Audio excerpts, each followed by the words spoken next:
I'm Jim Cornette, the intellectual threat. Top rope dropping a clothesline right between your chest and your neck. Give you a pile driver, stand and spit on you. No respect. Body slams on multiple surfaces. They say I'm the best and the worst at this. Dominance wasn't working when I was feeling worthlessness. I'm passionate about what my purpose is. The pinnacle of human achievement has nothing to do with your purchases. I'm drop kicking you back to reality. This ring fucking hurts. It's a different brutality. Take a 310 to Yuma and fuck Wheeler Yuta. I'm the acrobatic blade runner who can switch blades in 6 ways and perform a perfect suplex. And that's it. The match is over. Check on my opponent as I turn to the crowd. Now throw the X up and listen to the boos get so loud. Now throw your guns up and be proud. One, go.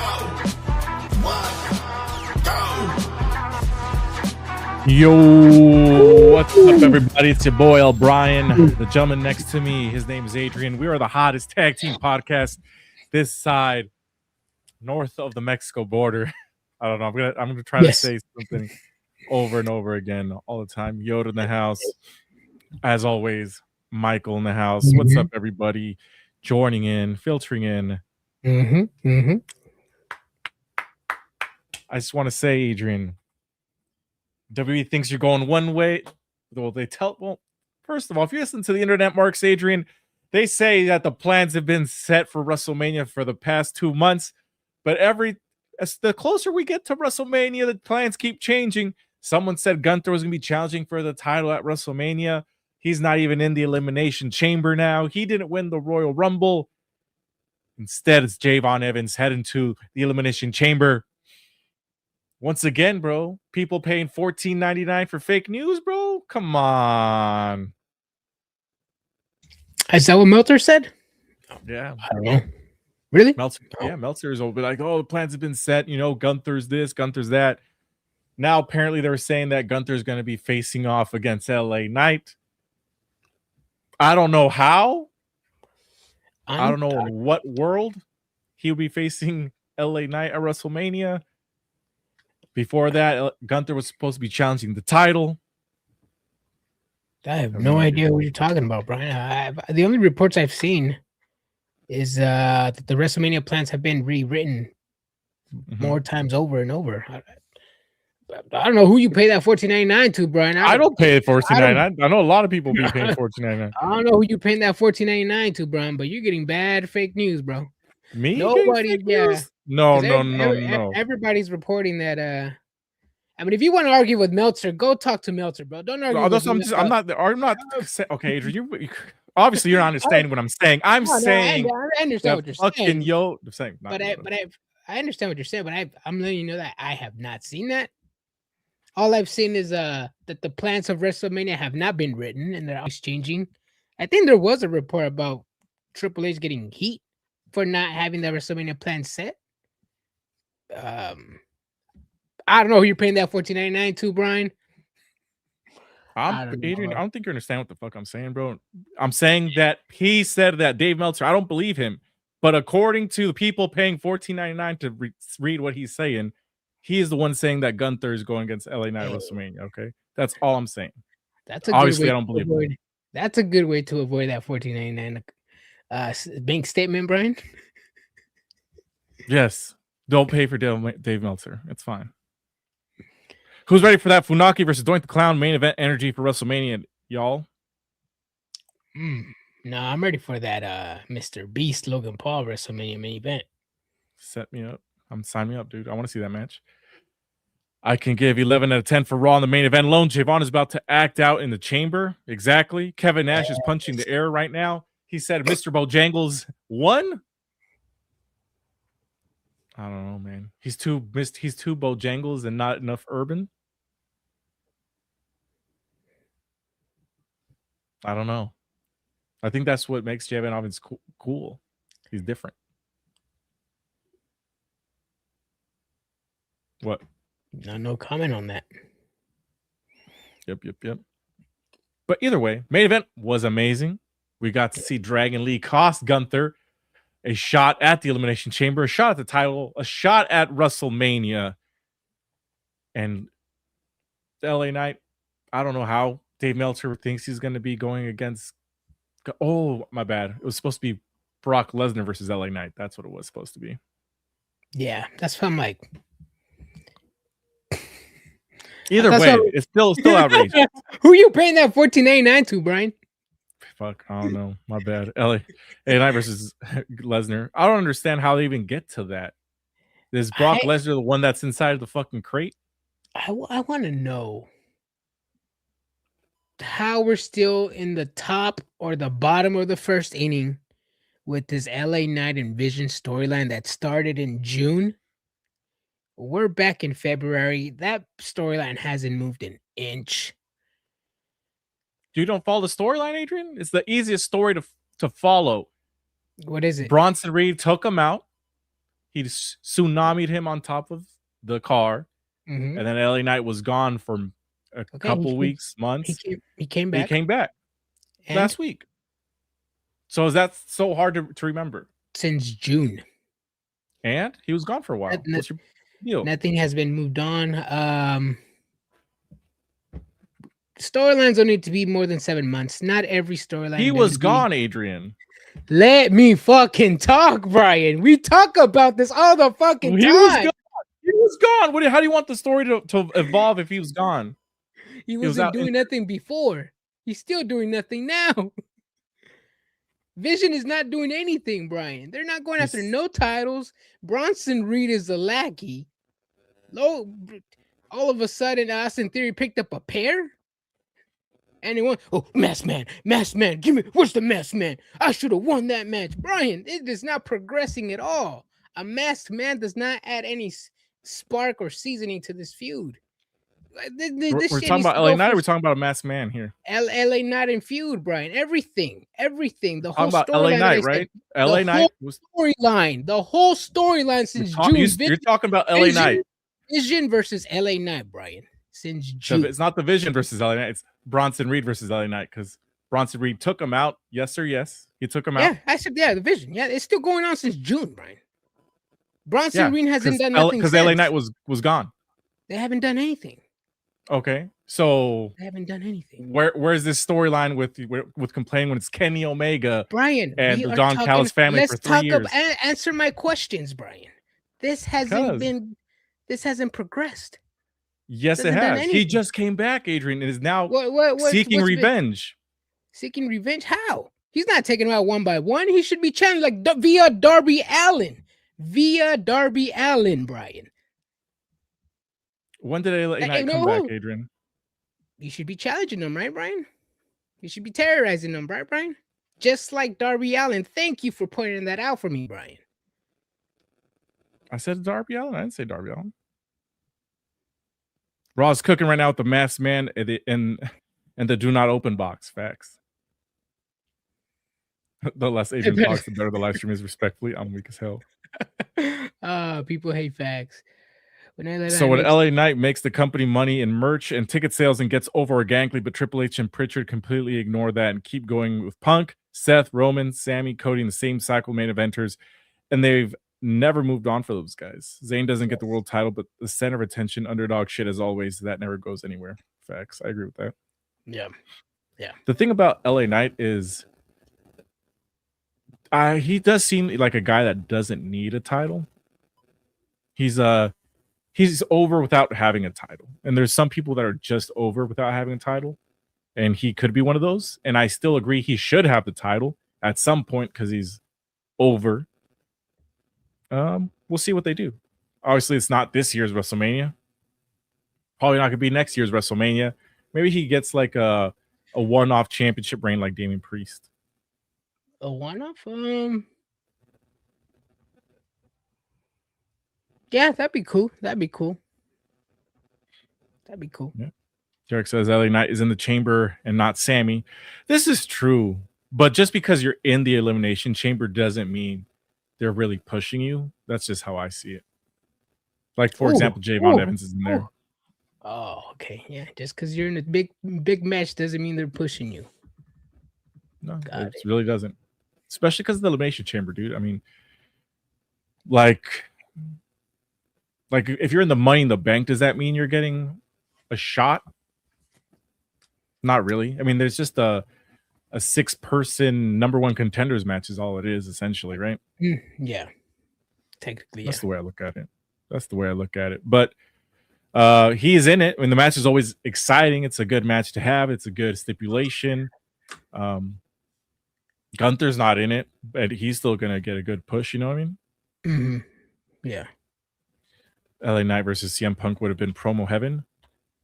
The issue I hate about these two, LA Knight and CM Punk. Mm-hmm.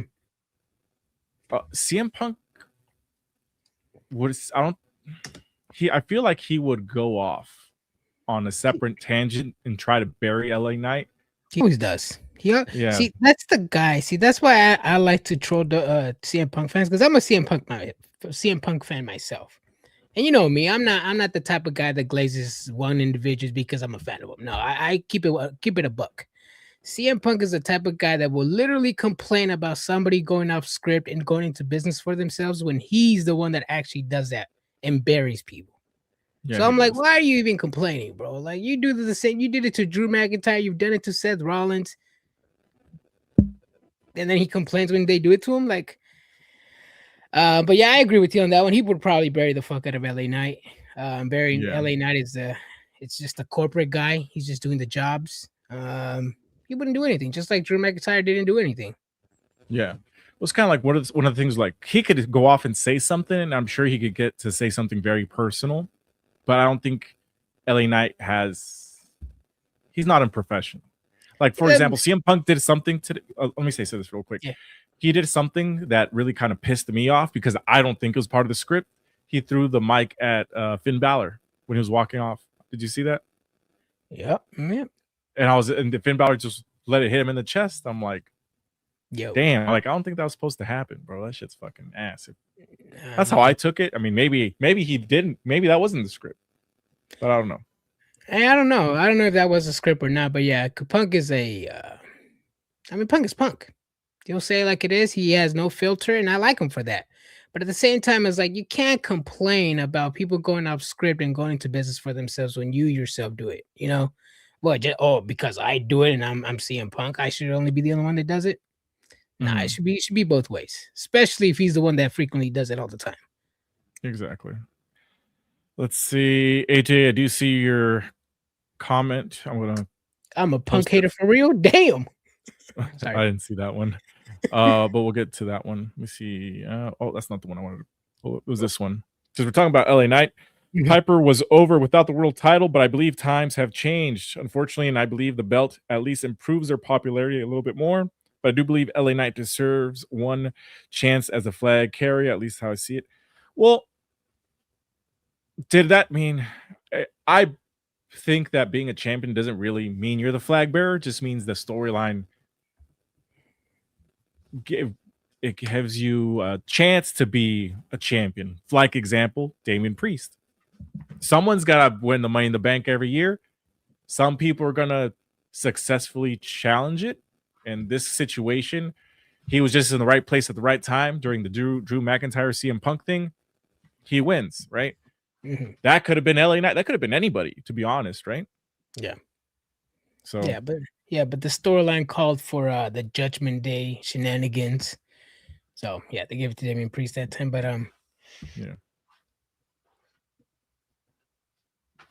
more going that on the whole, you needed a title. Yeah, I also think that LA Knight also doesn't need a title to be over with the fans. He just needs to win feuds. I would say just have him win feuds. You know, he doesn't need to win the title. And even if he does win the title, say I'm talking shit, I don't care. It's not like it's gonna be any good. We already seen the rap sheet of majority of the champions in WWE.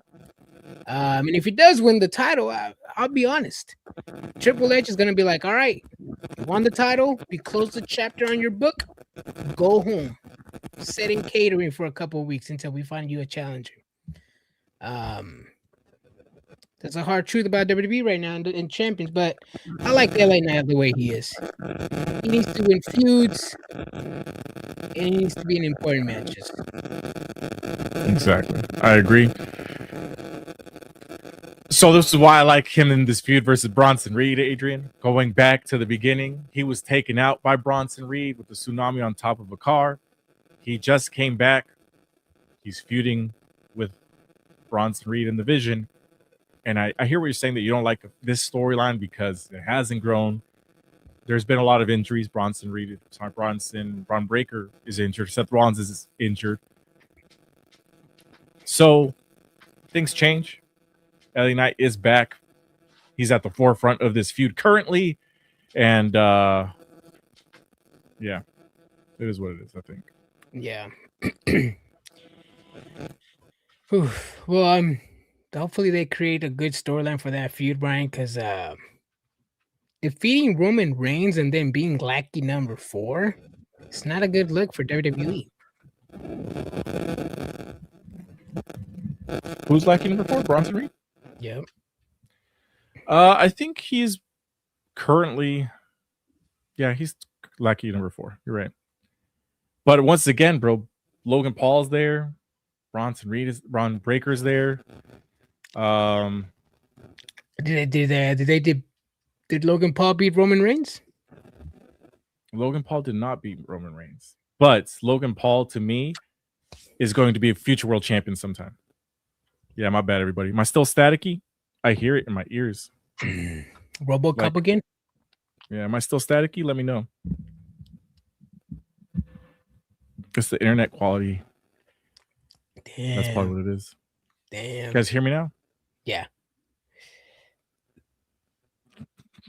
Broke ass Brian for fuck's sakes. Yeah, bro. WWE is drying me out, dude. It's all this money I'm throwing down for WrestleMania weekend, bro. Shit.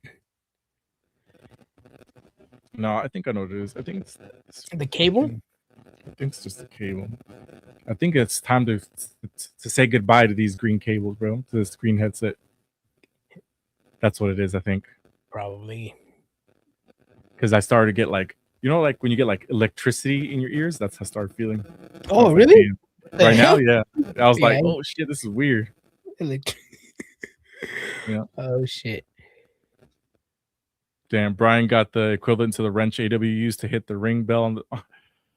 Damn. Let's see. If I'm turning to RoboCop, let me know. Yeah. And because sometimes I can hear it, sometimes I can't. Mm-hmm. Bronson Reed is there every week almost, and I feel like he should be built as a big time dominant man to beat even a world champ for 6 months and beats a lot of baby faces and maybe even injures well-liked baby. Well, he did. He injured LA Knight. He was doing when he fucked up Seth that 1 month and everyone wanted to keep seeing. Yeah, that can get over. That's a good way of doing it for Bronson Reed. I mean, he did do it. He did take out Roman Reigns, Seth Rollins, LA Knight. That's what he does. Mm-hmm. Damn. What? Y'all roasted me, bro. I say I'm gonna fucking buy a new fucking thing for Wednesday. The wrench for ring bell is wild. Who was using a wrench? AEW was using a wrench? I think. I gotta see this. Bronson Reed facing off with Royce Keys would be dope. Who did they tease? Oba Femi and Rusev Day. Oba Femi and Rusev Day? You didn't see that? Yeah, I saw that. I mean, it's a cool way to try to get Rusev Day, Miro back into the mix somehow. But in a way, I could see this as just being a body for Oba. It is just a body for Oba, yes. Yeah, it's. Hey, somebody has to do it. It sucks that it's Rusev. It sucks that it's a former TNT champion. Somebody's got to do the job, man. Damn, and we all thought Rusev was going to be a huge star back in WWE. This sucks. I didn't think that, bro. Nobody thought his fucking Christian gimmick was going to do anything different. Only AW guys apparently thought so. Brian, no. WWE fans were talking all that mad shit that, he's finally going to get booked the correct way and he's going to get Reigns and that he finally left Guantanamo Bay. Damn, WWE fans are really good at selling something. I don't know who was out there begging for Rusev to come back. The only way that was going to come back is he came back as being Russian, and that didn't happen. Yeah, but Rusev Day only works with dating English, though. It didn't work with Rusev by himself. Even when he was gone and he had Lana by his side, that shit was ass.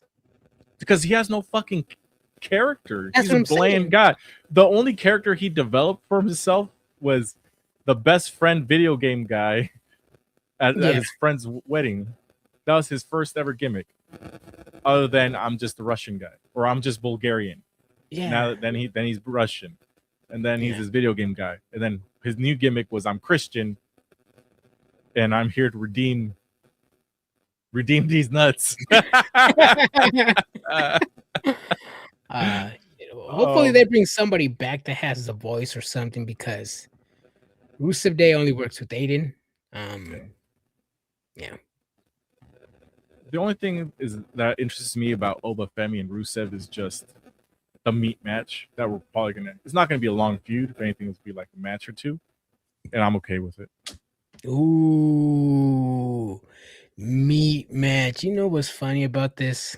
Because I was not thinking that. I was just thinking Oba's gonna be or Rusev's gonna be a body for Oba. Because the WWE style, you gotta understand, if this is the first feud, the first match, WWE is gonna have to make Oba Femi look like a giant, look like a beast. The only way to do that is to embarrass Rusev. There's a way you can do it. I mean, Rusev's gonna get some offense in, because I think when you're going against somebody that size, it's okay to like get some meat stuff in, you know, because it's not like moves. It's like, let me chop your chest a couple, kick you a little bit, toss you around. I bet you Oba Femi's going to go against Sheamus at one point in time. Probably, yeah. Yeah. But I do agree. Definitely good to get Oba some mid-tier work in, as opposed to, starting off with Akira Tozawa and Otis. Yeah. He already got some action over Kit Wilson a little bit on SmackDown. Oh, and he also already took out the War Raiders, sent their ass packing AAA. They were now also #1 contenders for the AAA tag team titles. Damn. Oh, yeah. I forgot he sent them packing, huh? He sent them packing. Damn. We're gonna talk about AAA because I was watching that show, and they have that team called the Money Machine. I was pleasantly surprised by this team called the Money Machine. Garra de Oro and Garra de Plata. Yeah, no. They're a pretty good team, bro. I wouldn't mind seeing them. Huh? Flippy shit? No. Like a good mixture of just wrestling. So FTR? Huh? So FTR? No, like a good mixture of all styles, not just fucking being boring motherfuckers. But don't you like them in WWE though? No, I hated FTR. Remember the best thing they ever did in WWE was shave each other's backs. Could have swore you liked FTR in WWE, bro. I like that one match that everybody liked in NXT, and that's it. Oh. See, Cody, Roman, Seth, Punk, Lesnar versus Omega, Ospreay, MJF, Swerve, and Darby. I would have said Hangman, but he still hangs out with pedophiles. Well, that's a good. Is that the top of the card for both sides? Cody, Roman, Seth, Lesnar. I would think so. Punk, yeah. Omega, Ospreay, MJF, Swerve, yeah. Yeah. Well, Omega's up there in age, just like CM Punk. Ospreay is pretty young. Put him with Seth Rollins, maybe. MJF, probably Cody. Swerve. Roman. What's the average age for WWE? 43? No Holy idea. Shit. I was just joking. It's probably like 55. Holy shit. What the hell? Mox above Darby. Fletcher up there too. Well, yeah, but let's be real, dude. Darby ain't world champion. Neither is Fletcher currently. So at least we're naming 4 or 5 former world champs, right? Mm-hmm. Was Ospreay world champion? Ospreay, no. Oh, well, he's at the top, one of the top guys. But Darby beat Mox. True, he did. He did. Let's talk about La Hiedra. I'm weak as hell. Let's go back to talking about WWE Raw here. The show started off in a good manner, I think.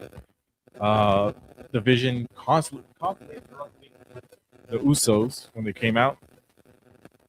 Set up the traditional way that WWE starts their show off with interruptions leading into a match. The match was fine itself. Bronson Reed gets a win over Jimmy Uso.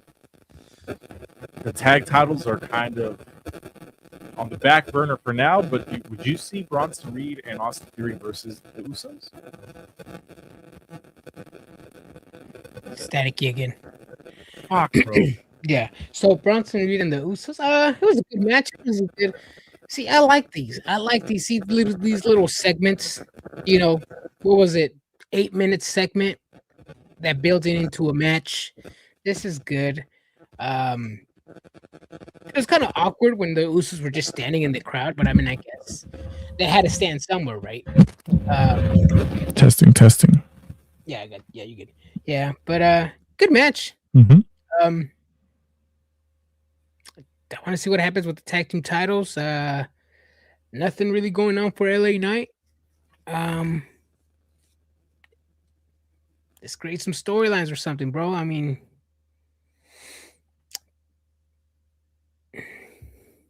so, but do you think they would be facing each other for the tag titles? I mean, that's what should happen. That's what really should happen. I mean, am I gonna Triple H will probably not gonna give me that match. I mean, I'm probably not until after Elimination Chamber. So who knows, Brian? Who knows? Like you said, the tag team division is in the back burner. I could sit here and say and predict the matches that I want, but I'm just gonna get pissed because I know they're not gonna happen. Hey, no storyline, good match. That's all I gotta say. I don't complain about them in AEW. I'm not gonna complain about them here. Yeah, put some foil on that shit, Brian. Facts, right? I will say this though. There is no fucking tag teams on Raw.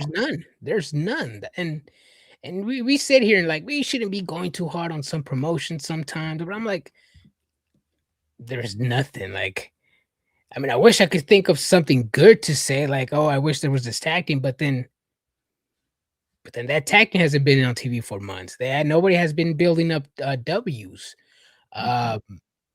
No tag teams have at least been trying to sniff the tag team titles. Nobody's challenging. Nobody's doing any. I mean, the backstage segments on SmackDown are pretty much just about Gargano, not even about the titles. That's how bad the tag team title division is. The WWE tag team division is. But at least you can point out some teams on SmackDown. Raw, you can't fucking point out teams, bro. That is true. Yes. Yeah. Like, at least yeah, like on SmackDown, you have 5 teams at least somewhere in there on TV. On Raw, you just have 2. Checking the mic for Vaseline. Damn. Let's see. Because when we saw Akira Tozawa and Otis, right? That's one team. I'm going down the list. You got the Creed brothers. They're not even fucking on TV. Let's be real. Look. Yeah, the Legado del Fantasma, Cruz del Toro, and Joaquin Wilde. They're a team, never on TV. I guess Xavier Woods is injured, is what we got today from the commercial break. Wait, he's injured? Yeah, he's injured. How? I don't know. That's during the commercial break. Kofi Kingston, Grayson Waller went out there to like start talking about stuff, and they're like, "Oh yeah, Xavier Woods was gonna come out today, but he didn't want to come and do his rehab in this Povo town, poverty town, essentially what he called it." Damn. So he's injured. So technically, you have Grayson Waller and Kofi Kingston, but once again, it's the New Day, and the New Day's kind of stale right now. Never on TV.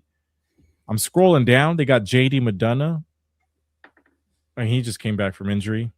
You got the Americanos, but let's be real, they fucking suck. That's literally all the fucking teams, each and every single one of them. I mean, I guess you could throw in the Vision in there. You could, but I mean, Austin Theory and Bronson Reed, but that's the one we're kind of expecting. But that's just a tag team that's just kind of really thrown together. There ain't shit in the tag team division on Raw. Nothing. Yeah. It's as if there was ever a legit focus on the tag team division to begin with in WWE. I enjoy a good tag match, but it's been ages now while the tag teams are clear back burner. And I'm still going to go back to saying it. Before WrestleMania last year, the SmackDown division was pretty dope. The Street Profits, they were having all those matches. Motor City Machine Guns just debuted. But since then, it's been fucking garbage. Ever since they put the title on the Wyatt 6. But that's, once again, we're still talking about SmackDown. This has nothing to do with Raw. Like, the Judgment Day was pretty cool. Yeah, they were cool for a minute. But see, Judgment Day were cool, but then when the tag team titles get in that vortex, when they don't defend them for 67 days, yeah, that's where it sucks. And they have the tag teams, they have the talent. It's not like they don't. They have the TV time, but for some reason, you don't even gotta give us storylines. Just give us the matches. Just give us like. Yeah, who wants to be the better tag team? That's it. Who wants to be the better tag team on Raw? Do that for a whole year. Then maybe Survivor Series and put them against Raw versus SmackDown or something. I think we should really focus on joining the tag team divisions and just calling it a day. There's no reason to have 2 different belts. I wouldn't mind that. I mean, and let's face it, it's not like the draft is any. I mean, pretty much everybody's on either show. At this point right now, I don't even think the drive is even a thing anymore. They can do it.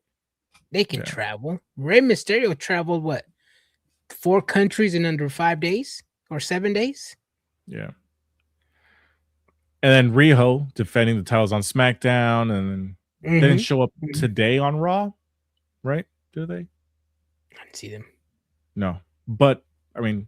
But they've been on Raw They've done that before. They've done it before. It's doable. Once again, the tag titles don't have to be on every show all the time. They don't have to be defended like all the time, like once a week, one on Raw, and then the next week's on SmackDown. Like that would be enough to keep the titles alive. But having 2 separate sets of titles with literally 6 teams. 2 of the teams are already champions. Like, that doesn't make sense. Yeah. They had a backstage. Oh, they did, huh? I did see them. But either way, yeah, I mean, they could still do that with the tag titles. The Kabuki Warriors are once again to the front of the line. Is all I'm understanding. For the tag titles? I thought they lost already. They did. That's why I'm confused about this segment. Well, I guess it was because Asuka's going to be in the Elimination Chamber, and Kairi Sane's. That's her match the next week. It's Kairi Sane. Did we ever? Sorry to interrupt you. Did we ever get that storyline of Kairi Sane eliminating Asuka from the Rumble? Yeah, she's been apologizing during these weird segments, and Asuka's upset at her. And she's like, she said, I'm going to be focused on making sure you're the next champion. Got it. So that's kind of, if you pay attention, if you go back to watch the backstage segment, you can see that she's like trying to get them back in the tag division, but then Asuka kind of corrects her. But yeah, next week it's Raquel Rodriguez, Kairi Sane, and Io Sky in their qualifier. You know who's winning?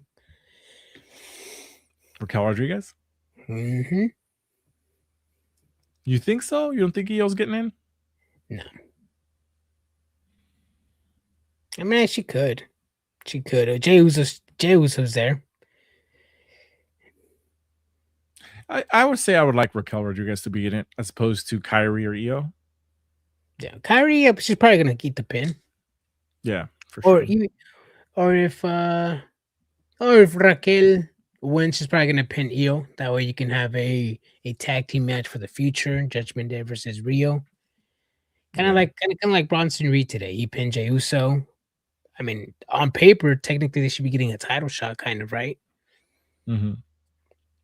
They should, technically. Let me see. The other match that was announced was Bronson Reed, Jey Uso versus the OG Grande Americano.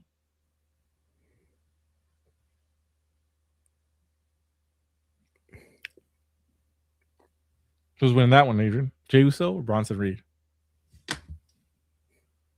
You think so? I think Bronson Reed wins, and then they go after the tag team titles after Elimination Chamber, because he gets the pin over Jey Uso, and OG Grande Americano gets taken out by Ludwig Kaiser Americano. I see Masked Man interfering again.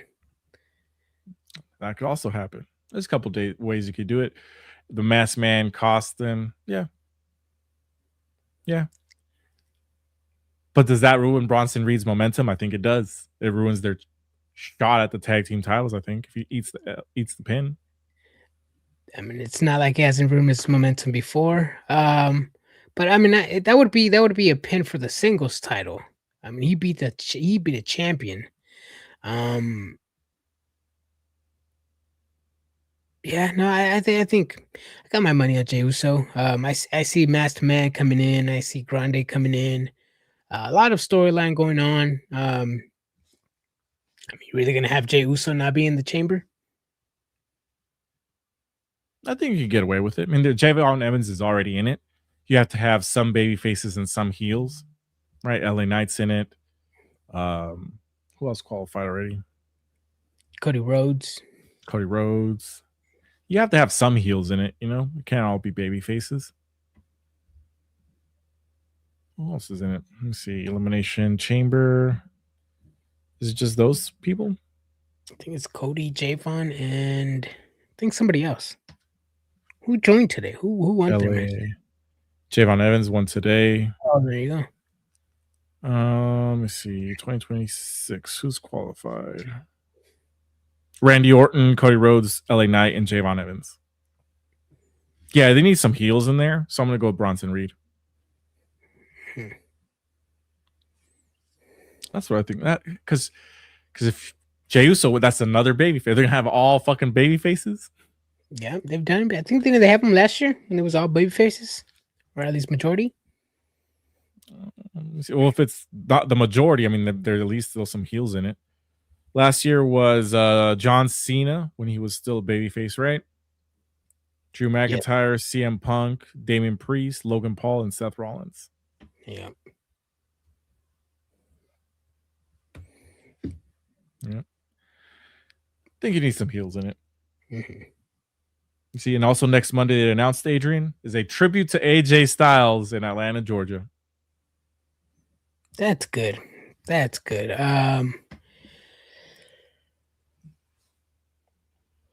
That's good for them to give him a tribute. I still say the whole Saudi Arabia thing was dumb. It was really dumb. Even if it is storyline purposes, it's dumb. Why are you gonna have that man retire in a foreign country that he's never visited before signing with WWE? No friends, no family was in attendance. Made it a big deal. Made it a retirement tour, retirement match. It's dumb. I didn't like it. AJ Styles, in my opinion, deserves better. He should be retiring here in the States. He should be finishing his last match here in the States. He should be having some sort of I want to say tour, but like a good, like they were doing a good series of matches. I mean, you had Shinsuke Nakamura, you could have had Tama Tonga, you could have added a few more people in there, but it was just Nakamura and Gunther at Saudi Arabia. I'm like, I don't know. If it give me a bad feeling in my stomach, like it's just like, really, WWE's gonna treat this man like this. Hopefully, they make it right with this tribute. Maybe extend his contract or something, and actually give him a proper retirement tour or something. But yeah, that whole Saudi Arabia wasn't it. As a fan, I agree it wasn't it, but as a performer, I mean, that's how you want to go out, is in the storyline, right? For the most part, he went out in a decent storyline, put his career on the line against Gunther. The location sucks, but I would like to see him have some more matches. I think this is it, man. I think this is really AJ Styles being done. If they're doing this tribute now, I'm assuming he's signed a contract to go back to WWE full time for some training or whatever it is. Mm-hmm. So what if his contract does end next week at 11:59:59, and then we see him on Wednesday show up? I would love that because it's in. Oh, that would be next week. Never mind. It would not be in Sacramento. Never mind. No. I think his contract ended on the day after he lost. Probably, yeah. I don't because his contract ended. I think they said after Royal Rumble, not after though. Why is it WWE's fault? Who's say AJ don't want to retire Saudi Arabia?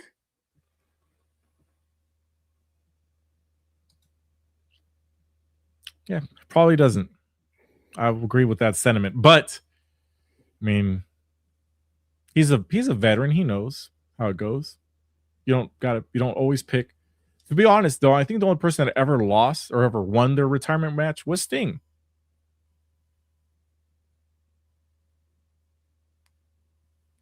He knows his body more than anyone else does.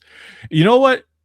This is true. Remember when he had that weird ankle injury, and then he came back, and the first fucking 2 minutes of his match, he got injured again on the same fucking leg.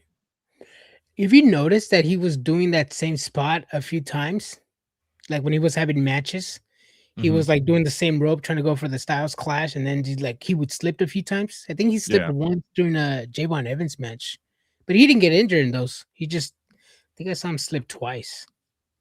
Yeah, but the way he injured himself was on it's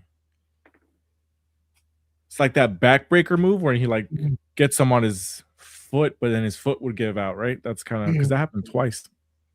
Damn, yeah. Gotta agree with Adrian on this one. Yeah, I mean, we'll see. We'll see. But I think if you're gonna give somebody a tribute, pretty sure he's gonna be signing for a long time. Or he could be gone. It is in his hometown of Atlanta. Let me ask you some controversial question here, Adrian. Mm-hmm. Is AJ Styles really that good? Wrestling? Yeah. Okay. Yeah, meaning what?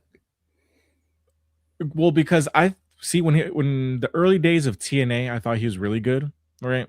Oh yeah. Then he went out. He got essentially Oh, buried by the.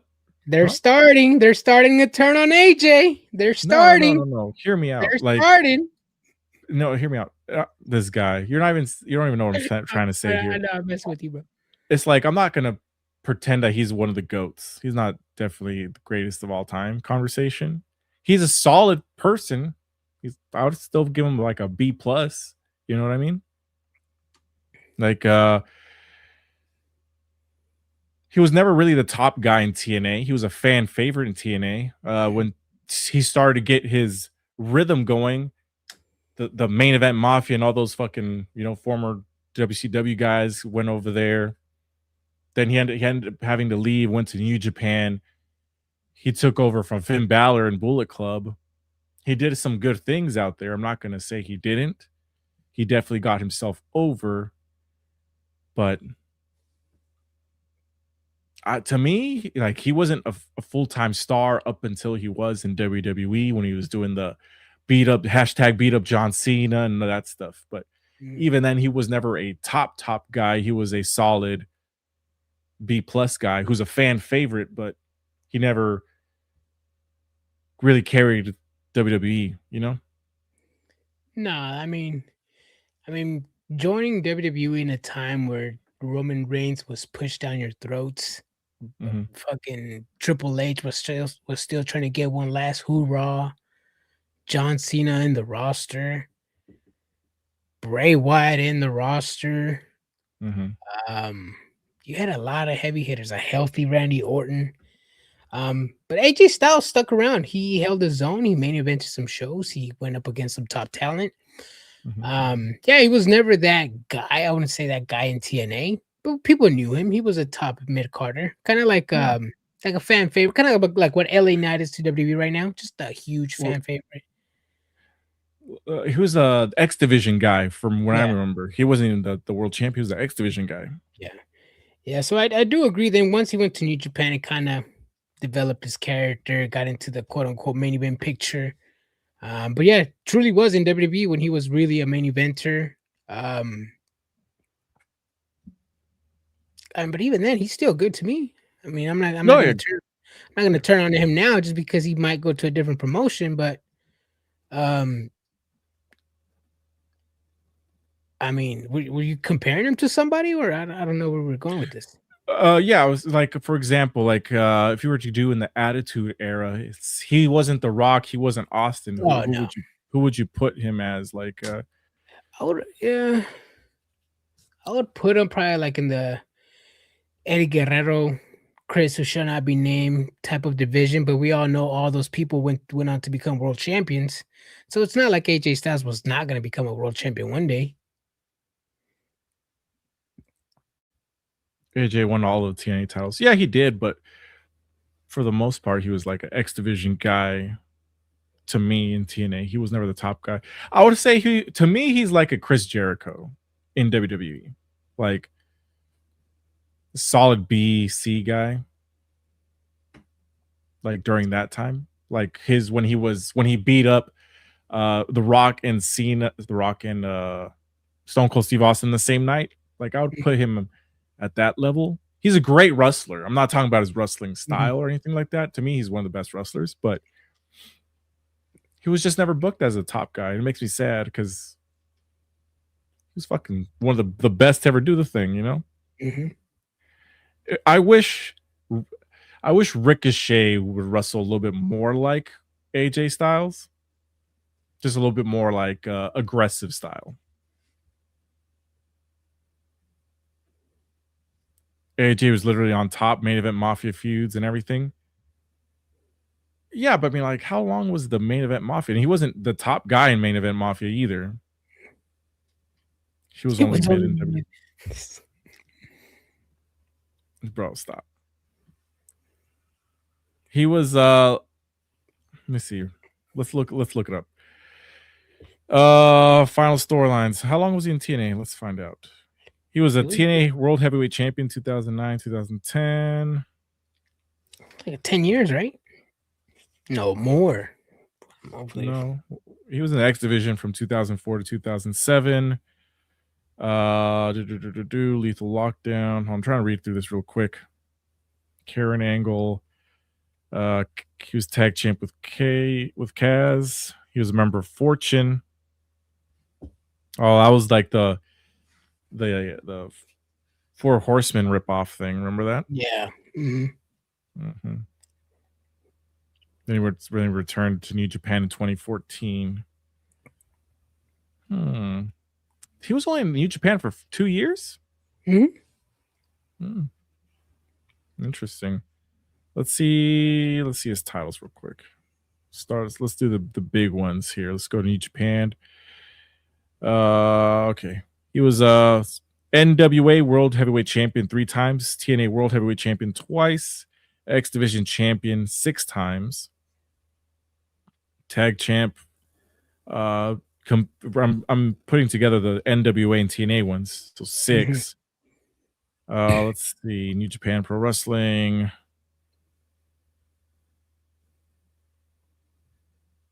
Did he not win? Oh, here we go. IWGP Heavyweight Champion twice, and WWE World Champion twice.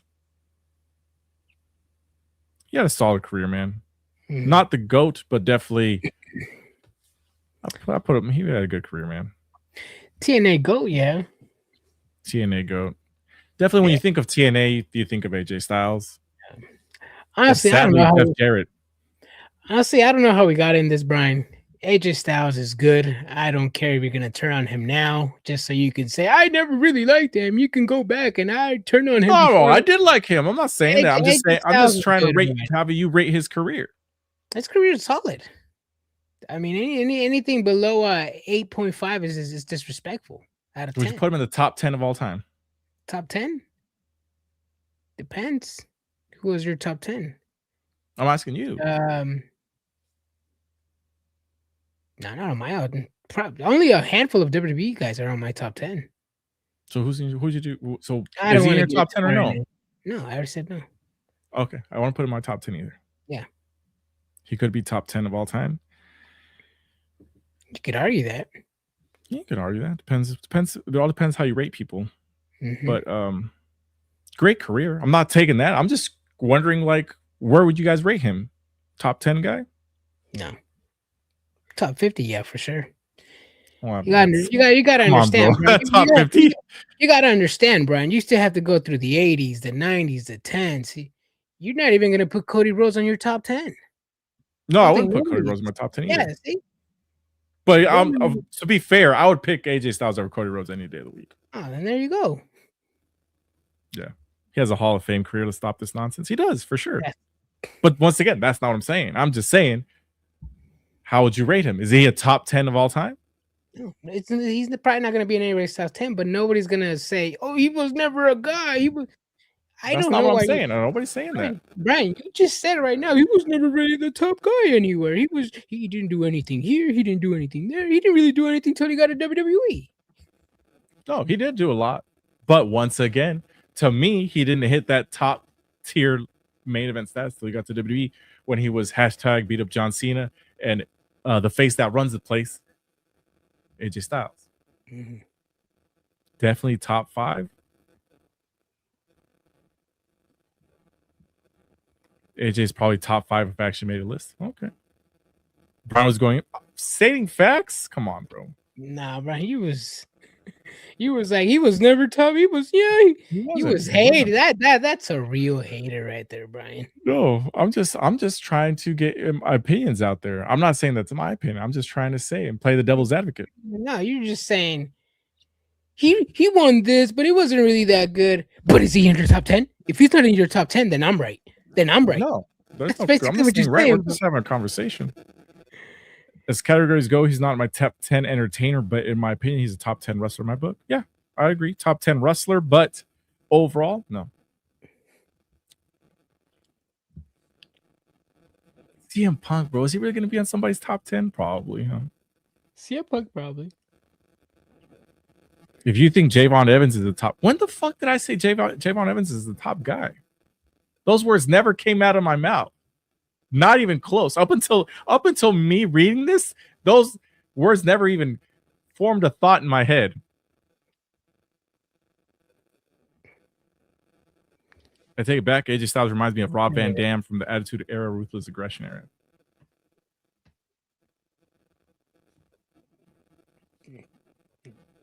Short You hair know, or long hair? You know who Rob Van Dam reminds me of? Is LA Knight. Not the moveset, but just how over with he is with the crowd, but never got the world title. He would have probably gotten it if it wasn't for that DUI. But nonetheless. Yeah. I mean, he's over. He's RVD over. Was over as fuck too, man. But he was also never world champion, you know? Mm-hmm.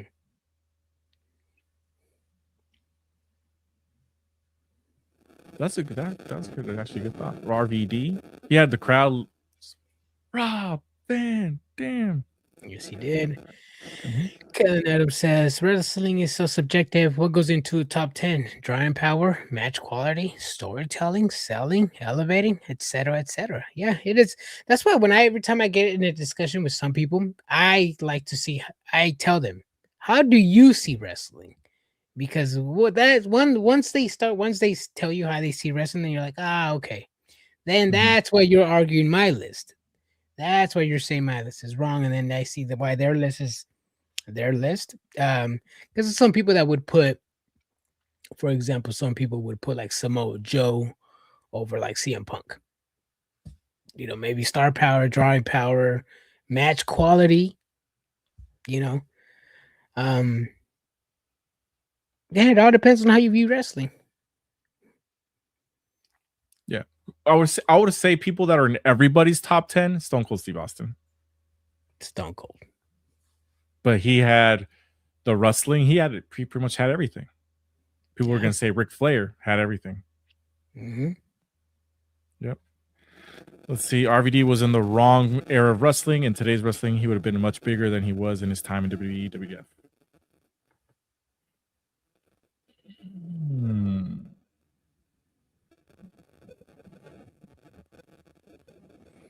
I would say his wrestling. I mean, he did have a unique style, especially for American audiences. If outside of the WCW Cruiserweight division, nobody really knew high flyers.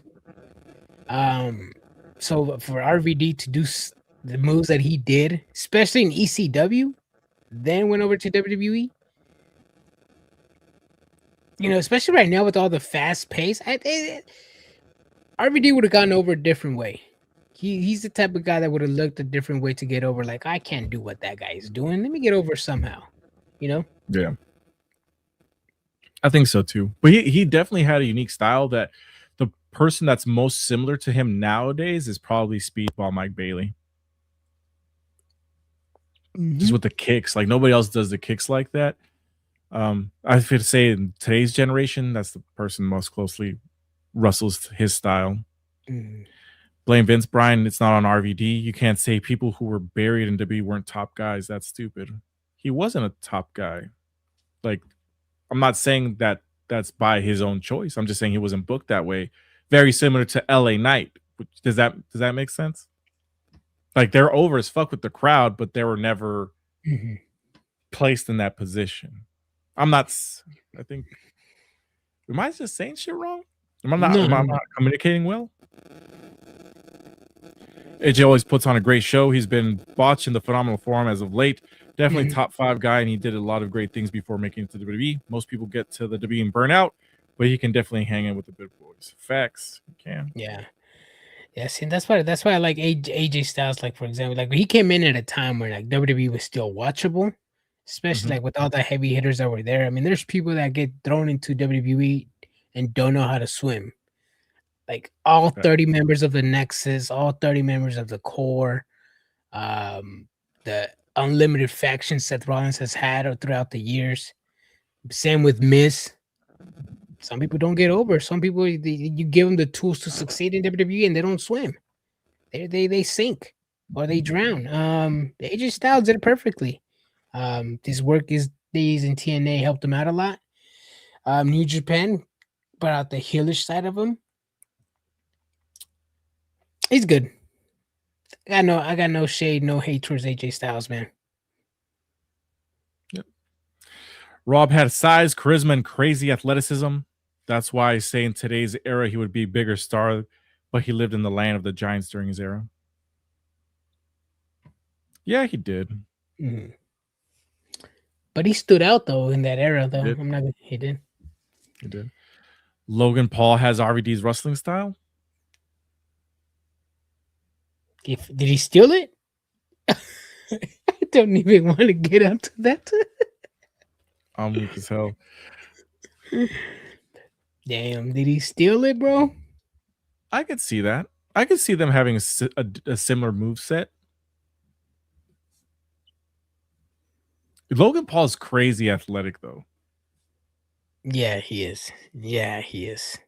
And then the one-on-one trainings with Shawn Michaels, I mean, he's using that to his full advantage.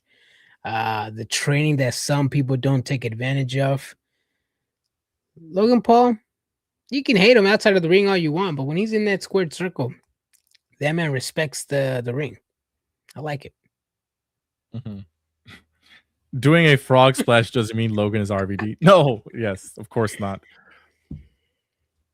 They do have some similarities if you see how they wrestle. Because people like to say RVD was a high flyer. When you go back and watch his matches, he was pretty much a striker, which is why I put him as a very similar to Speedball Mike Bailey, except Speedball is he's more flippy. Yeah. Than RVD was probably capable of. Yeah. I could see that. I've agreed with a few people who have said that. I've actually even said Jeff Hardy wasn't even a high flyer in the past too, but yeah, I agree with that on you. Everybody calls Jeff Hardy a high flyer because he did the dives from the ladder, but I just said really the only thing he did. Yeah, Jeff Hardy was pretty much just falling with style. Fucking Buzz Lightyear. Buzz Lightyear. Yeah, he did. I mean, he was literally just falling with style, bro, and it was great. Who hits the 450 Swanton? It's Leon Slater from TNA. Yes. That shit looks really nice, but he can't do that for his whole career. No. Yep. Let's see. Bailey, Natty versus Asuka. We got to see who qualified from there. Did you guys think Bailey actually had a chance of winning? Because I did. They fooled me. I thought Bailey was going to qualify. She did not. And I'm surprised that Natty didn't take the pin. Yeah, I'm with you on that one as well. I'm surprised Bailey won. I would have thought Bailey was going to win because I'm like, Asuka and Kyrie are doing a tag team storyline. I didn't think Bailey was going to lose. I actually thought Bailey was going to win. I mean, they literally have nothing for her. They've been doing the same backstage segments for over 2 months with Lyra. You had a few people here and there. AJ Lee, Rio with the backstage segments. Other than that, they haven't been doing nothing. I'm surprised, bro. I'm surprised. Bailey's not in the tag team division. She's not in the mid-card division. She's not in the world title division. My girl Davina Rose is just counting on the days until she goes over to AEW, and I'm okay with it. This is her last hoorah, and that's how WWE wants to treat her. Good. She has one foot out the door. I'm just waiting for her till that contract runs out, and let's see what happens. Hopefully, if she resigns, let's get her a push, and if she doesn't, let's get her a push somewhere else. Mm-hmm. I did too. Good for them for getting that pop out of me. Bailey looked like she had it. Facts. I think she did too. I assume Bailey as well. Sucks Gummy Bear isn't qualified this year. Yeah, she's not. I think she's injured, right? She at least got her face cut. I don't know. See, Lupus says, I have a serious question. No hate, but are people seriously sold on Natty being a badass all of a sudden? To me, she still wrestles like Natalia Neidhart. I don't see a difference. Adrian, you're the one that saw her wrestle live. What do you see? She's trying. I think it's a little too late. I think this gimmick would have gone great maybe 10 years ago.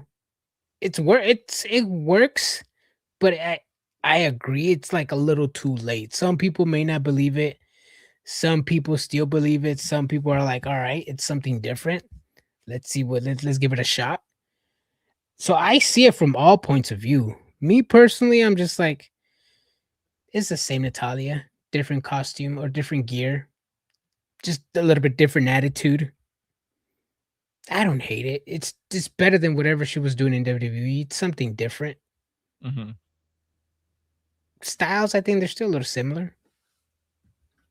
I've noticed some differences. For example, the cool thing that was different about Natalia Neidhart or Natty Neidhart, right, was the more like fighter gimmick. What is it, like Dungeon Born, whatever they think that's what they called it, right? She does wrestle more aggressive as this new character. Before, she was more technical wrestler, you know, trying to arm bar and fucking arm wrist lock and all that bullshit. She's more aggressive now. Granted, she still hits how she normally hits because that's how she throws punches, but she's more aggressive. I've noticed the difference in aggressiveness. I'm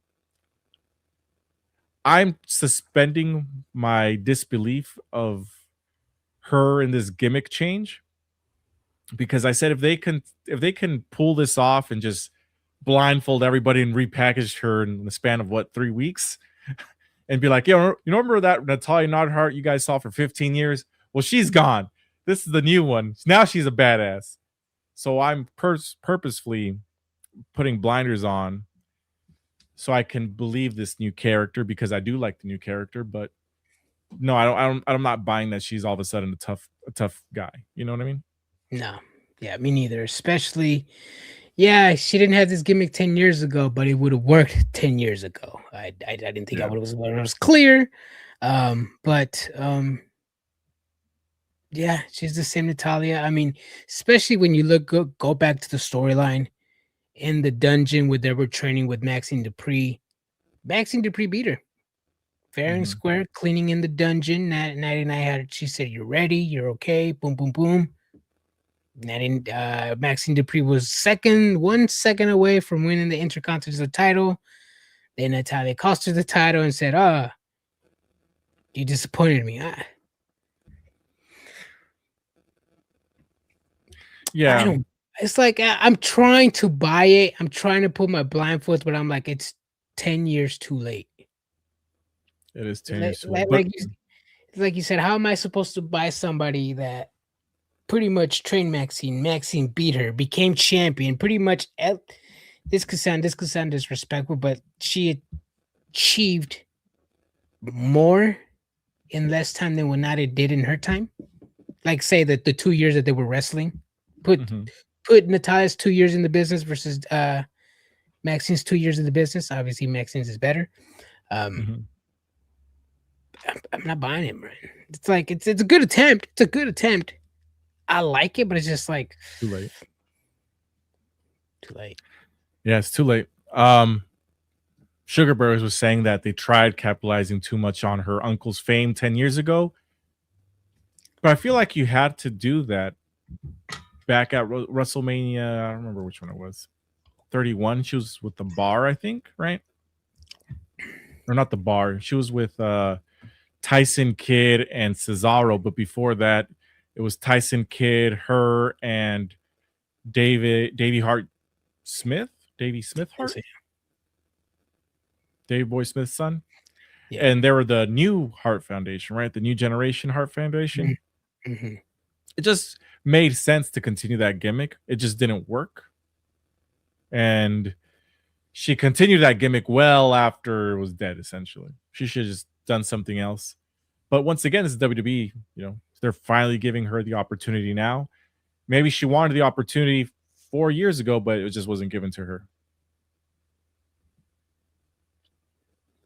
Now we're seeing it a little bit too late, but hey, it's something different. Mm-hmm. What's in the box? Isn't that a fucking skit from Saturday Night from SNL? It's a dick in a box.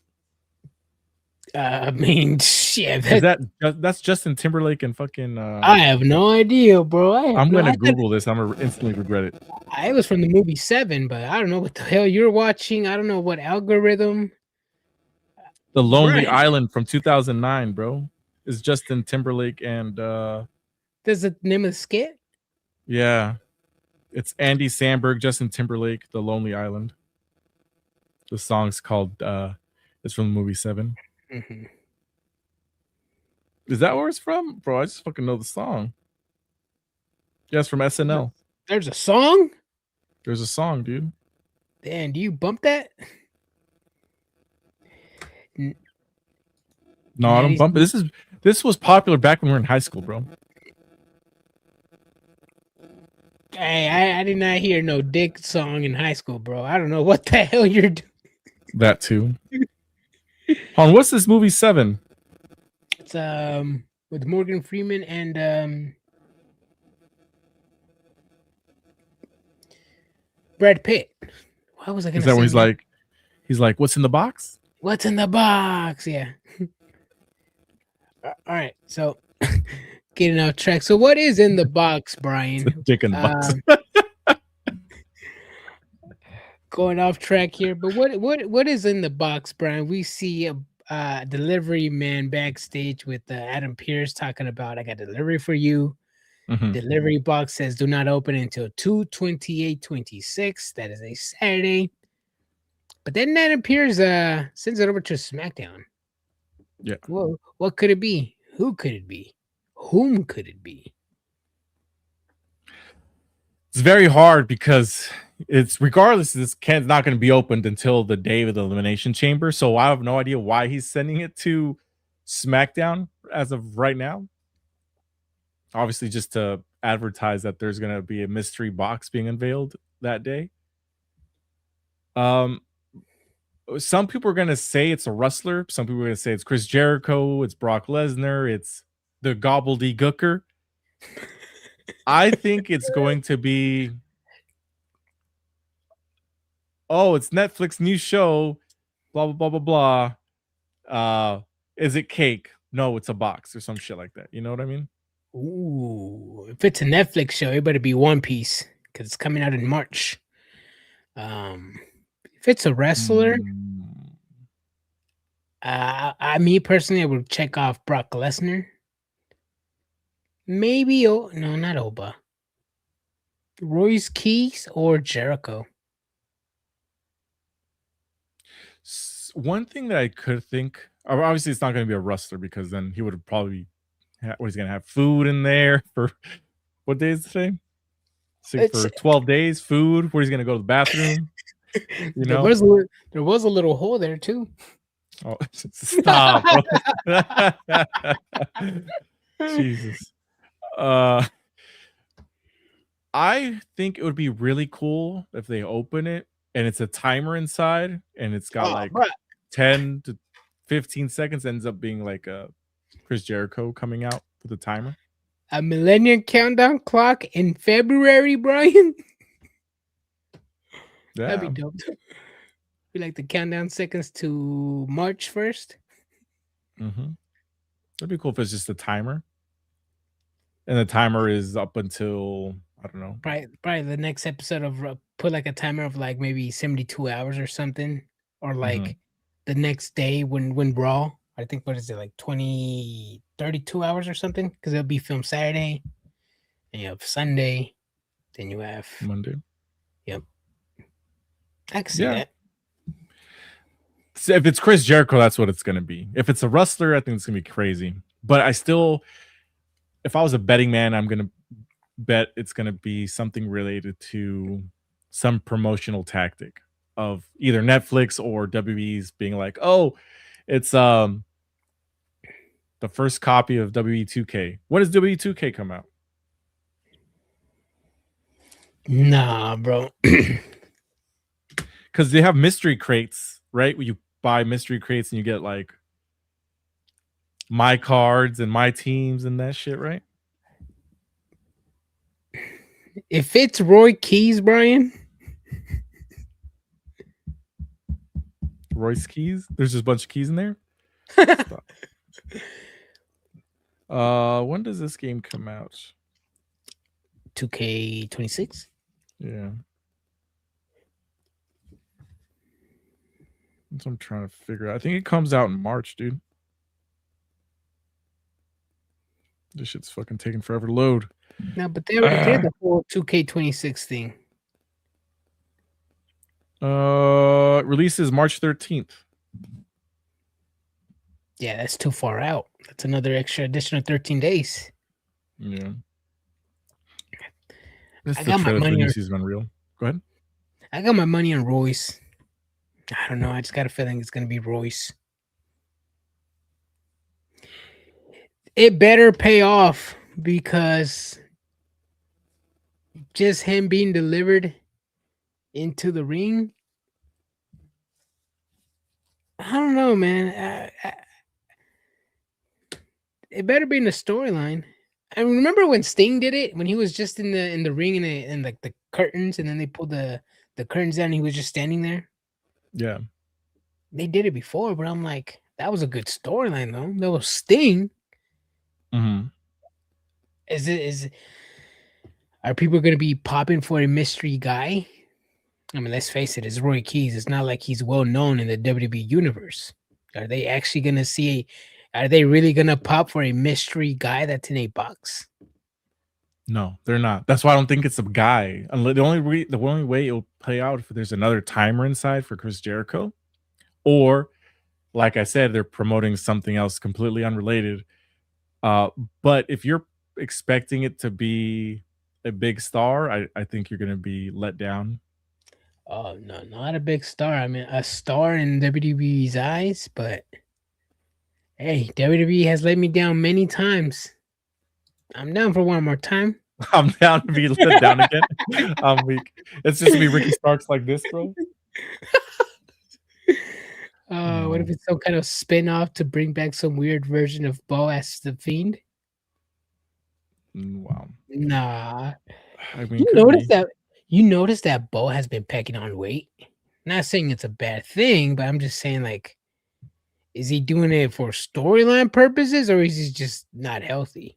Or is he just not? I wouldn't say that, no. Or is he just not? I mean, I don't know. He's trying to be his brother. You're trying to say? I think that's kind of weird. I think I just think they're naturally big boys.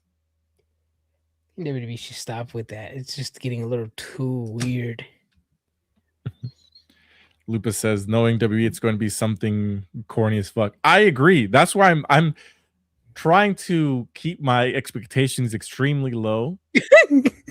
That's the good way to do it. Yeah, I'm just gonna say it's James Elmsworth.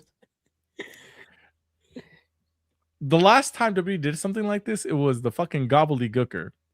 So I'm not gonna pretend like I'm expecting something else. Shockmaster. I mean, we all know how that went. It's a coupon code for WrestleMania tickets. Shit, that better be the that better be the. What's up, Adam? How's it going, man? How would he say?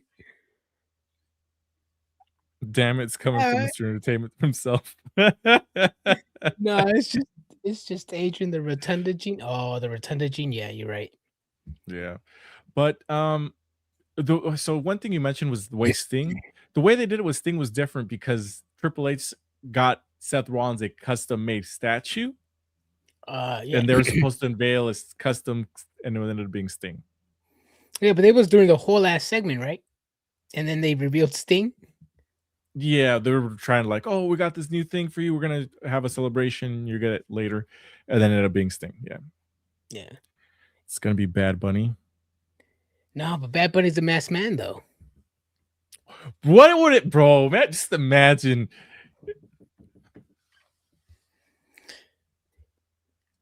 I mean, the masked man has a lot of possibilities. We don't know who it is. It could be somebody that's just. I mean, besides LA Knight, who has been a pain in the ass in the visions? Who has a vision taken out? Definitely not Bad Bunny, Adrian. No, I know. But now I'm like trying to be realistic now. Like, who could it be? Like, it has to be somebody that's wants the vision out. Maybe doesn't want the vision to take over WWE, like they've been saying.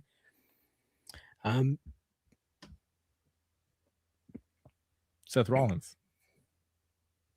It's the only person it could possibly be. It's not LA Knight. He was out there when it happened. It's Was it Logan Paul? Was it Adam Pearce? Waller? Well, Waller, they're saying Waller's the one that's been being the body double out there. Yeah. But he's not going to be the one under the hood. I'm going to still say it's Seth Rollins. It's the only one that makes sense. There's nobody else it could possibly be. What if, let me ask you this. What if the whole, let's say Rollins is not getting injured. Let's say the storyline was already written and these interferences were actually supposed to be Rollins. And I'm trying to say, it's like, and if, okay, let's say Rollins is out and he was supposed to be interfering. Why have it be a mystery man? Why can't it just be somebody who they've been dealing with in the past? Is this like a Triple H? Like, does Triple H really believes the WWE fan base is like, oh my God, the masked man again? Oh my God, who could it be? Like, is that really what he wants us to act like? Again, the masked man. Oh my God. Because I know he thinks that about backstage. Well, we are really doing that right now, but yeah, I know he's doing that. Like when they're doing backstage segments and you see people lurking in the background. I know fans do that. Oh my God, did you see that? Mm-hmm. I don't think nobody's doing that with the masked man though. I feel like it's something that's definitely overplayed, very similar to the Devil in AEW, where we've seen multiple people be in the devil mask, and the last time it ended up being Adam Cole, and it's just like we've seen a lot of people that are just the masked man is just a gimmick at this point. They should really stop doing it. So whoever's idea this is, like, just please stop. I would say this is probably the best one they've probably done because it's been the one that's been going on the longest. It's not, hear me out, because the other masked attackers are usually unveiled that at like 5 minutes later. Like when Jimmy screwed over Jey Uso, he like immediately took it off, you know? I don't think there's been the masked attacker who ended up being Austin Theory, right? The one before that wasn't like a continuous masked attacker, it was R-Truth. And there's Jimmy. There's masked returns, but this is like the second time they do this masked man. Because the black hoodie guy is different than the masked man, in my opinion. It's still overdone, I agree, but it's just different. Not saying it's good, just saying it's different. Yeah. Let me make that utterly clear. This shit's still ass. I'm just saying it's different. Oh yeah, they even sent Becky Lynch out with the black hoodie. Yeah, it's they like, did, yeah. So Sokola brought a black hoodie, Jimmy multiple times. Mm-hmm. Here's a long shot. Aleister Black. There would be no reason for him to attack the Vision. Literally none. I don't even know why he's fucking feuding with, trying to start beef with the Orton, but that's a conversation for another day. I don't know what they're doing with this mess, man. That's what I'm thinking. I'm thinking Seth Rollins was probably the one who was in it, who was supposed to interfere in this one, and WWE have no backup plan, so they were just like, let's just have another masked man, and the fans will love it. Mm-hmm. I mean, hopefully the end game pays off, Brian. Hopefully the end game pays off because WWE fans are already pissed off about the product. I don't think they can take another fumble from Triple H. This could potentially be their last straw.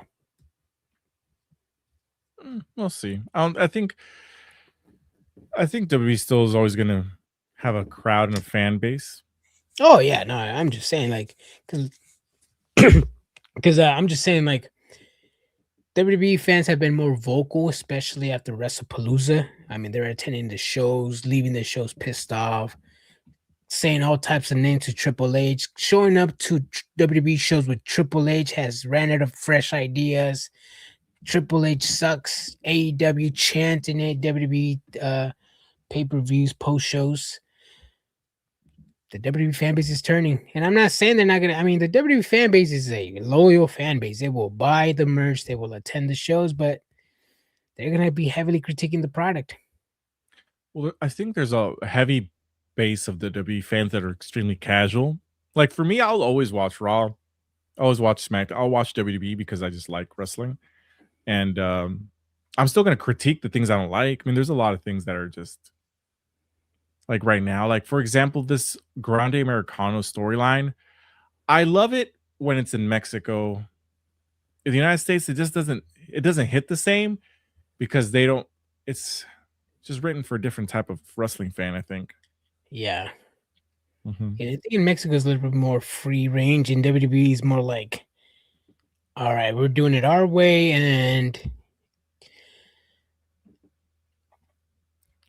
I don't know. See, that's the difference because it's still the same feud. It's the same thing, but it's exact same shit. It just hits better in Mexico.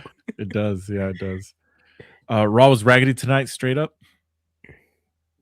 Say something good. What was your favorite part, though? Yeah, I mean, some people maybe don't have favorite parts for a bad show. I mean, even if you try to find the good, you could say, like, for example, the Becky Lynch promo. You could say, yeah, I furthered the storyline, but it was still cringe. Becky Lynch, how many years in the business, and she still can deliver a good, solid promo without being cringe. I mean, the Puerto Rican chick that almost shots a chick, she's not doing anything that's intimidating for me, in my opinion. Who the fuck's Puerto Rican? AJ Lee. Remember in that She's promo? Puerto Rican? I'm just a Puerto Rican chick that sometimes that's a bitch. I don't know what the fuck she said. Is that what she said? Yeah. I don't know. I wasn't paying attention. Not in this promo. She said it before. I have not seen anything intimidating from AJ Lee at all. She kind of made Becky look like a chump. Becky Lynn talking the talk, this and that. I got a thorn in my ass, and that's AJ Lee. I need to take care of her. AJ Lee's like, all right, hit me. I'm not gonna say anything. I'm not gonna move. I'm not gonna touch you. My hands are behind my back. And it's like, all right. Even the crowd wasn't even entertained. I'm just like, if you guys can't entertain the crowd in the arena, I lose interest quick. I will say this, Adrian. So what you're mad about is the feeling you're supposed to get about Becky Lynch. She's supposed to give you that feeling of being a coward, right? That part I agree with. To me, this segment was terrible, not because of Becky Lynch, but because of AJ Lee. Like, I enjoy Becky Lynch's over the top acting because it's like outrageous. To me, it's for everything that everybody likes Toni Storm about. That's what Becky Lynch is, but she's portraying a different character. She's not over the top like Toni Storm, but she's over the top, dramatic, over the top, like annoying and stuff like that. Not the same character, but okay.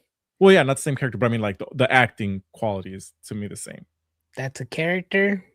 Timeless Storm is playing a timeless character. Becky Lynch is just playing herself. Okay, either way, to me, AJ Lee is the one that killed the segment for me. Yeah. To me, it's just like, Yeah, see, but you got to have two people to tango. So, I mean, you can't say the promo was good on one person's side. She has to feed on the other person. I mean, that line when Becky Lynch said, "You've been gone for quite some time and I've been here. You've been doing comic books." That line was dead. Like, I'm like, and I understand some people are true AJ Lee fans, but some people don't even know she writes comic books when she was, so it's like, it's good, but it's like the WWE fan base don't really follow fans like that. So that line fell flat. There's also like a 5-minute monologue that AJ Lee did in the ring by herself too. So that whole part sucked to me. And then it didn't get interesting until Becky Lynch got involved. I did like that line about the comic book thing. I liked it too. Yeah, but like, I mean, like when the crowd's not reacting, I'm just like, what the hell, y'all? I'm like, well then, I guess you guys aren't entertained. Yeah, I can see that. See, straight up says the Vision over the Usos and the LA Knight was the best thing that happened tonight. Still, they get a thumbs down for bringing out the Masked Man. The Masked Man's going to be there for a couple more weeks, probably. Yeah. Yeah, see, and the problem is not with WWE matches, Brian. This is the same endings over and over is what some fans have problems with. It's like you guys can't do the same. You guys, and it's not, and it's especially right now with WWE AEW. People like to bring up the creative issues AEW has, which they do. They do. Nobody wants to defend those, but some people do. But on this other side, it's like it's the same thing over and over. And they have a creative team, a writing team. They have a head writer and a head creator, and they have Triple H at the very end. And it feels, how do you go through those many people and you still have a bad ending? You just can't create new endings. I do think they need to start letting the wrestlers wrestle a little bit more. So, like, sometimes they do let them do something, and then sometimes we get Penta versus El Grande Americano. Because Ludwig Kaiser is a great wrestler. People like to say that Jey Uso's just an entrance. Motherfucker, at this point, Penta is just a fucking entrance. Damn, man. Let's be real. That if you guys want to talk about Jey Uso, but you guys gotta talk about Penta. For that motherfucker is just an entrance right now. I'll say this about Penta. I may be wearing his jersey, but I mean, you know, when some people kept telling me I don't want Rey Fenix and Penta to go to the WWE because they're not going to get treated the same, I kind of agreed with them, but I'm like, nah, man, they're still going to let it wrestle. And they literally told me, you really think WWE is going to let them wrestle? I'm like, yeah, why not? I don't know what happened to Penta, bro. I don't know if you're seeing it or it's just me, but that boy is getting sloppy. He can't do a Canadian Destroyer anymore. Like when he did the Canadian Destroyer today, he landed on his back. I'm like, how is that a Mexican Destroyer?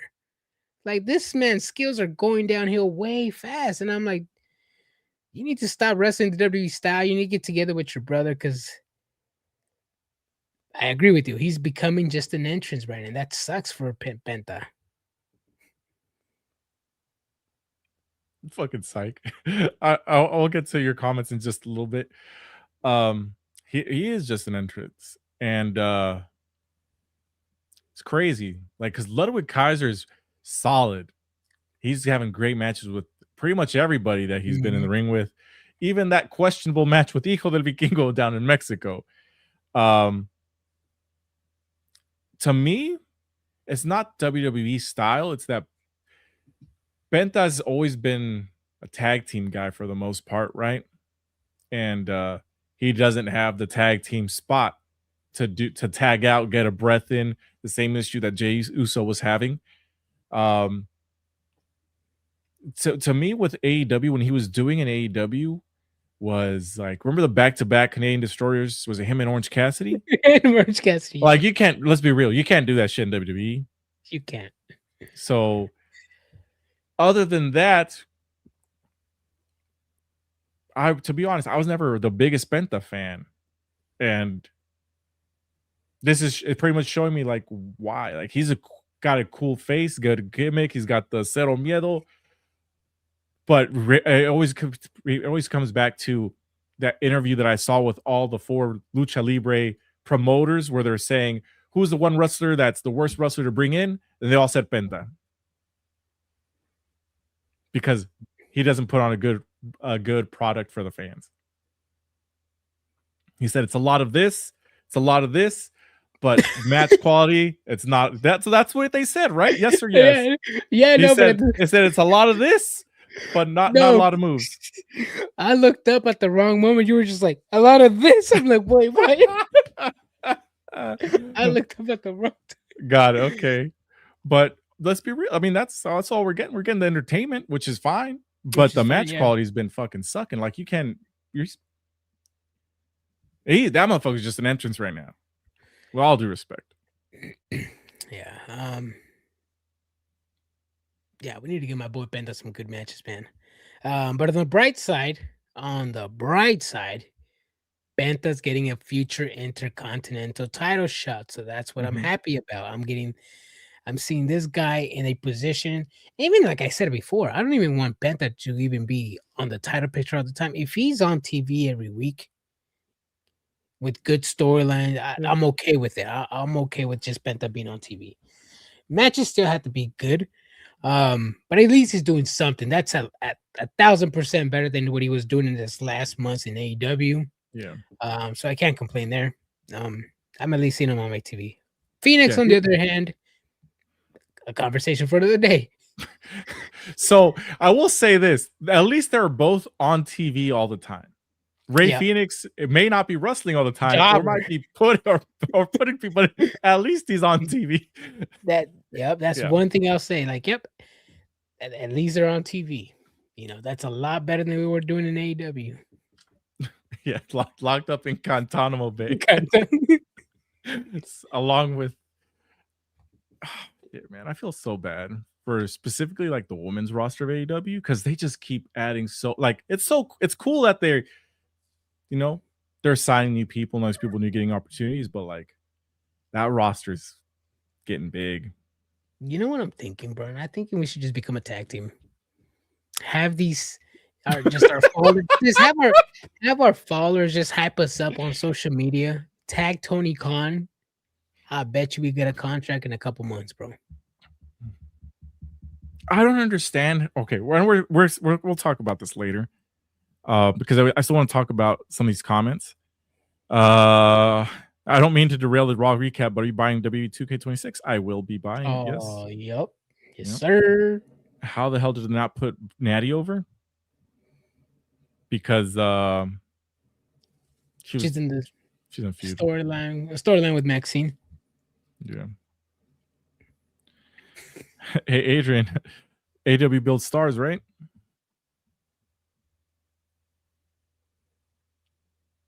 It's a trick question. I'm gonna say yes, just so I can hear the joke.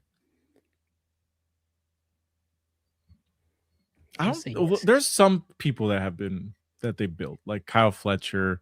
I would say Toni Storm was built, even though she had like a long career in WWE.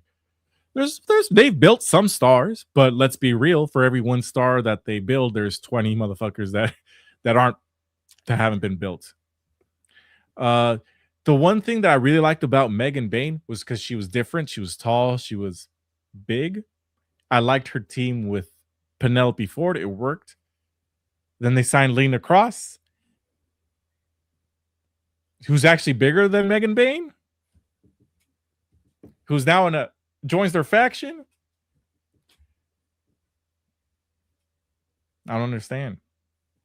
What? Like, who's the tag? Is the tag team going to be Megan Bayne and Lena Cross? Or is it going to be Megan Bayne and Penelope Ford? It could be a faction, Brian. You've heard of the three-man factions?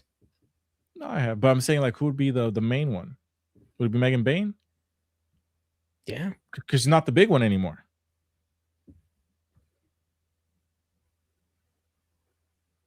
It'd be cool to see them feud eventually. I'm not complaining about that, Adrian. I'm just saying, like, who would be the big one? Because the trio works, right? But there has to be a clear leader, which is like Thekla and the Scissor Sisters. Like, there's a clear leader. In this situation, there's not really a leader. I don't know, Brian. You tell me. Megan Bayne or the newbie that just joined? Who do you think the leader is? Lena Cross, because she's bigger.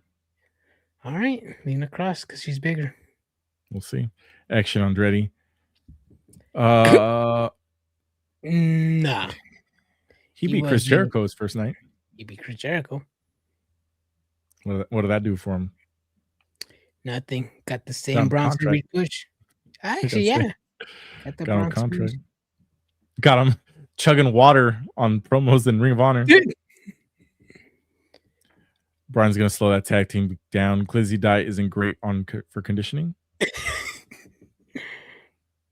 You'd be surprised, sir.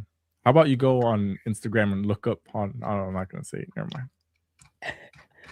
Look up Superliga. No. I'll send you. I'll send you the link later, Adrian. This shit had me dying. I would rate this episode of Raw 6.8 out of 10. 6.8 out of 10. Yeah, I think that's the solid. I think when I was writing the card, I gave it a 7.0 out of 10. What a 6.0 out of 10. I'm okay with that. It was a a lot of things that look better on paper than the show really was. Javon Evans, didn't see that coming. That was a good surprise. That was good. Penta versus Dominic Mysterio. I'm excited we're seeing the Intercontinental title being featured. I'm excited for Dominic Mysterio. This essentially is continuing the feud that happened before Dominic Mysterio got injured. So I'm okay with that. The Elimination Chamber matches continue along. Finn Balor and CM Punk. That's something that I'm excited for. I still hope Finn Balor wins. Probably not happening. And mixed in with a whole lot of man matches. Like the storylines are okay. Liv Morgan and Stephanie Vaquer, that spot was cool. She's probably going to end up choosing Stephanie Vaquer. She was crying as well. Just the match qualities was just really bad. I mean, I don't know if you guys noticed, I haven't been doing like my Mountain Dew Baja Blast match of the night lately because just some matches, sometimes I forget. This episode's really hard because I don't know what the fuck. It's definitely not Penta and the Grande Americano.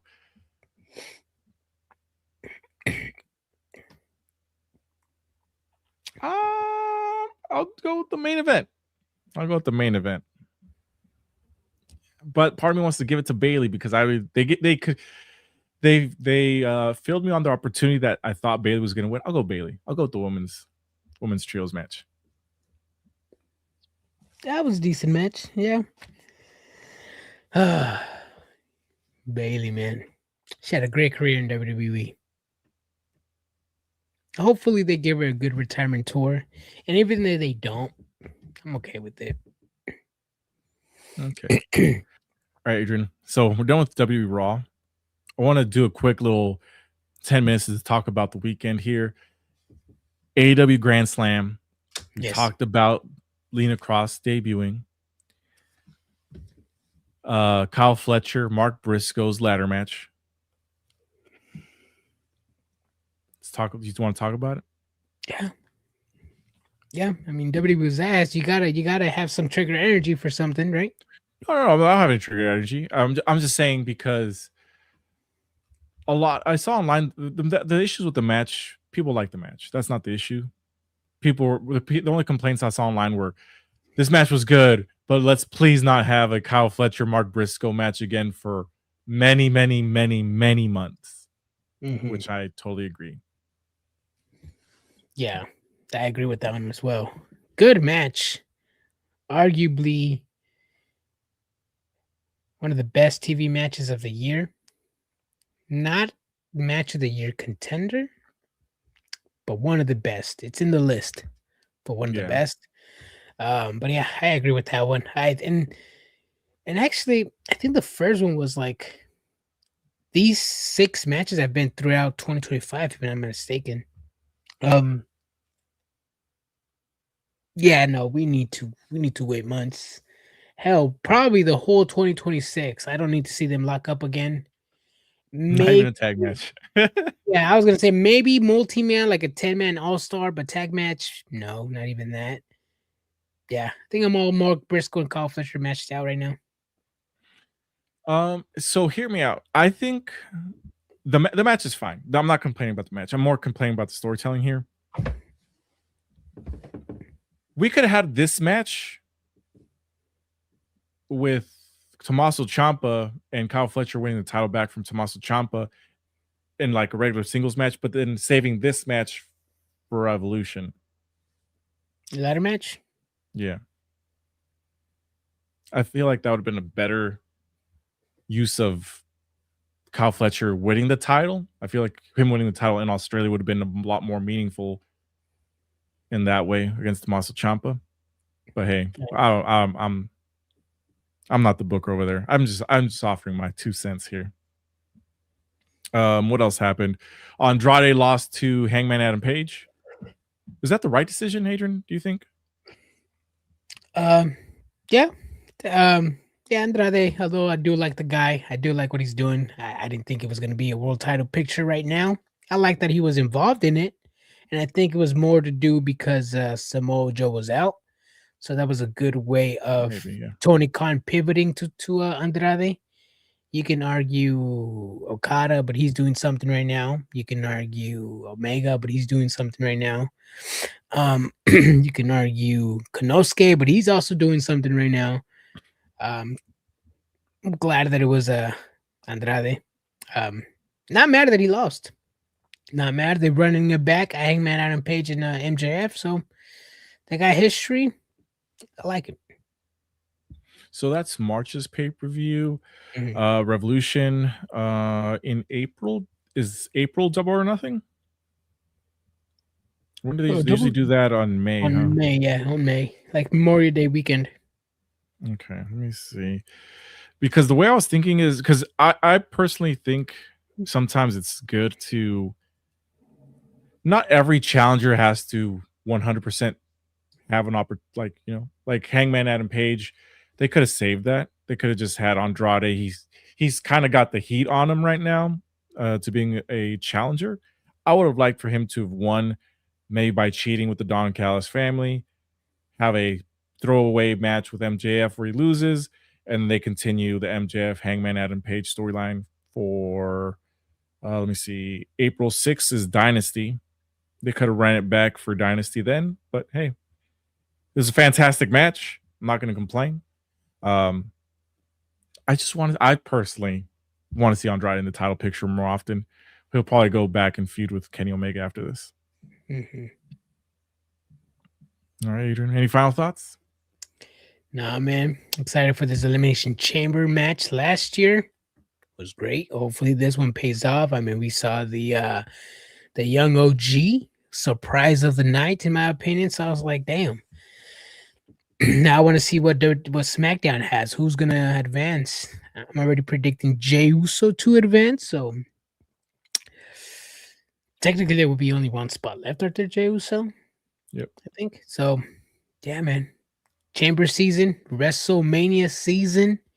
I do hope the tickets go lower in price, but hey, I'm just a wrestling mark that spends its hard-earned money on wrestling. Yep. Yoda says, see you on Wednesday. I should be in SAC around 4. I think the door is open up for. They're going to start taping Ring of Honor at 4 o'clock. Mm-hmm. Yeah, I'll probably be there. Yep. Go ahead. Since I'll probably be there around like closer to 2-ish now, 2:30-ish now. Change my plans again. Just follow me in my car, bro. I got to give you something. Hey, yo. Shit, I'll try and hit there a little sooner then. Yep. I know some people are going to be there at like 12 because they want to, start sweeping and helping set out chairs for everybody. Shit, I'm gonna be at the bar across the street. Yeah, I'll see what time. I'll probably get there like 2. But yeah, I'll make sure I have your signed figure for you, man. Oh, yep. All right. Well, good night, everybody. See y'all maybe Wednesday. We'll figure it out. All right, everybody. Brian's robot mode. We'll see you guys Wednesday. I'm robot. Oh, fuck. Later, guys. Everybody. Deuces. Boom. Boom. Oh.